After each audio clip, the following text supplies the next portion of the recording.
Hi everybody, आज हम एक न्यू टॉपिक पढ़ने वाले हैं जो कि है डिविजिबिलिटी रूल।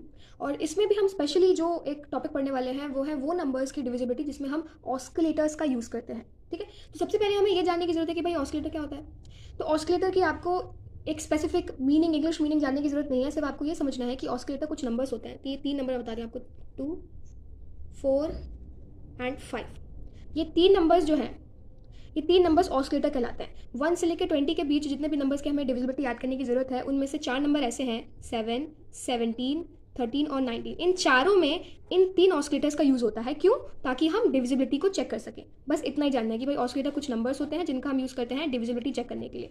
That's it. हमें इसके रूल्स और इसको कैसे सॉल्व करना है या कैसे इसका यूज़ करके हमें डिविजिबिलिटी चेक करनी है, ये जानने की ज़रूरत है। तो ये जानने के लिए आइए आगे बताएं।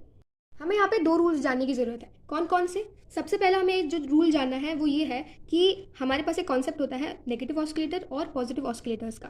ठीक है, तो कौन से नंबर है जिसमें हमें नेगेटिव ऑस्किलेटर की ज़रूरत है और कौन से नंबर है जिसमें पॉजिटिव ऑस्किलेटर की ज़रूरत है। Let's see. 7 और 17 में हमें नेगेटिव ऑस्किलेटर का यूज़ करना है। नेगेटिव ऑस्किलेटर का बेसिकली मीनिंग ये है कि जो ऑस्किलेटर होगा ना, वो या तो माइनस होगा और अगर पॉजिटिव है तो या तो प्लस होगा। ठीक है, आगे अगर आप देखेंगे तो आपको चीज़ें ज़्यादा क्लियर होगी। और 13 और 19 में हमें पॉजिटिव ऑस्किलेटर की ज़रूरत है। ठीक है, और दूसरा जो हमें रूल जानने की ज़रूरत है वो ये है कि कौन से नंबर्स पे हमें कौन सा ऑस्किलेटर चाहिए। ये याद करने की ज़रूरत है और ये याद करने की ज़रूरत है। Let's see. हमें 7 और 19 के लिए ऑस्किलेटर 2 का यूज़ करना है। ठीक है, और 13 के लिए हमें ऑस्किलेटर 4 का यूज़ करना है और 17 के लिए हमें ऑस्किलेटर 5 का यूज़ करना है। जैसे हम कैलेंडर जो क्वेश्चंस होते हैं कैलेंडर वाले, उसमें हम जैसे कोड्स और ये सब चीज़ें याद कर लेते हैं, बिल्कुल वैसे ही हमें इसको भी अपने दिमाग में उसी तरीके से याद करना है। ठीक है, ये चीज़ कि कौन सा ऑस्किलेटर किस में लग रहा है और कौन से में नेगेटिव या कौन से में पॉजिटिव लग रहा है। दैट्स ओके, आई होप यहाँ तक क्लियर है। Let's move to next part. जब हमें अबव मेंशन रूल्स याद हो जाएं तब हमारे लिए डिविजिबिलिटी चेक करने के लिए एक 3 स्टेप प्रोसेस है। सो लेट्स सी कि वो क्या है। तो हम चेक करने वाले हैं 343 की डिविजिबिलिटी बाय 7। क्या करेंगे? सबसे पहला प्रोसेस, सबसे पहला स्टेप जो है, स्टेप 1 जो है हमारा, वो ये है कि हमें स्प्लिट करना है। जो यूनिट डिजिट है उसको अलग लिखेंगे और जो बाकी की डिजिट है उसको अलग लिखेंगे। कैसे? Let's see. 34 को अलग लिख दिया, 34 को अलग लिख दिया हमने और 3 को हमने अलग लिख दिया।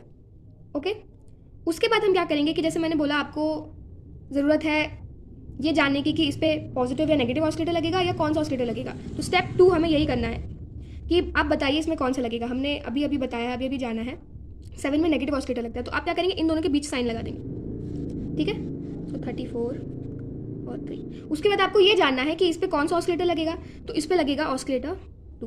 तो आप क्या करेंगे? आप 2 का मल्टीप्लाई यूनिट डिजिट से करेंगे। That's it. और स्टेप 3 में आपको इसको सॉल्व करना है। तो ये जो हमारा फाइनल आंसर है 28, अगर ये 7 से डिविजिबल है, यानी कि ये नंबर भी डिविजिबल 7 से होगा। This is how in the 3 step process you are going to check the divisibility for a number by a specific number. Okay, 3 step process again बता देती हूँ कि भाई यूनिट डिजिट को अलग लिखेंगे और जो बाकी का डिजिट है उसको अलग लिखेंगे। उसके बाद हम चेक करेंगे कि भाई नेगेटिव है कि पॉजिटिव है, उसके हिसाब से बीच में साइन लगाएंगे और कौन सा ऑस्किलेटर लग रहा है उसको यूनिट से मल्टीप्लाई करके this is how you gonna make an equation and this is how you gonna solve. और जो लास्ट नंबर जो आ रहा है, अगर वो गिवन नंबर उससे डिविजिबल है, यानी कि वो नंबर इससे भी डिविजिबल होगा। That's it. अब हम आते हैं नेक्स्ट नंबर पे। 252 को चेक करेंगे भाई, 252 की डिविजिबिलिटी बाय 13 है कि नहीं। फिर वही स्टेप करना है। सबसे पहले हमें ये जानना है कि भाई इस पे जो ऑस्किलेटर लगेगा पॉजिटिव है कि नेगेटिव है। तो पॉजिटिव है। इस पे कौन सा ऑस्किलेटर लगेगा? 4। दो चीज़ें हमें जान ली। उसका सबसे पहला स्टेप हम करते हैं कि इसको यूनिट डिजिट को अलग लिखते हैं, बाकी के नंबर को अलग लिखते हैं। ठीक है, उसके बाद हम क्या करते हैं, जो हमारा पॉजिटिव है नेगेटिव ऑस्किलेटर है उसका साइन हम लगाते हैं बीच में। उसके बाद हमें जो ऑस्किलेटर होता है उसका मल्टीप्लाई कर देते हैं हम यूनिट डिजिट से। That's it. हमारी इक्वेशन होगी। अब हम इसको सॉल्व करते हैं। 25 + 4 × 8।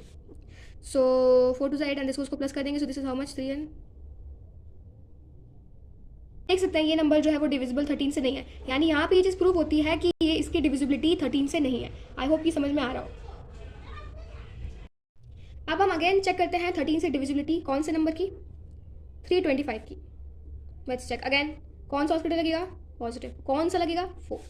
पहला स्टेप यूनिट को अलग लिखना है, बाकी के नंबर को अलग लिखना है। उसके बाद ये पॉजिटिव है नेगेटिव है उसके हिसाब से साइन लगाना है। तो भाई ऑस्किलेटर यहाँ पे यूज हो रहा है पॉजिटिव, तो यहाँ साइन लगा देंगे। उसके बाद जो यूनिट डिजिट है उसका मल्टीप्लाई करेंगे हम ऑस्किलेटर से। Let's see. अब देखते हैं 32 + 20 52। क्या ये 13 से डिविजिबल है? क्या ये 13 से डिविजिबल है? बिल्कुल डिविजिबल है, यानी कि ये नंबर भी 13 से डिविजिबल है। फाइन। अब हम आगे आते हैं, हमारी 17 के साथ डिविजिबिलिटी चेक करते हैं। Let's see.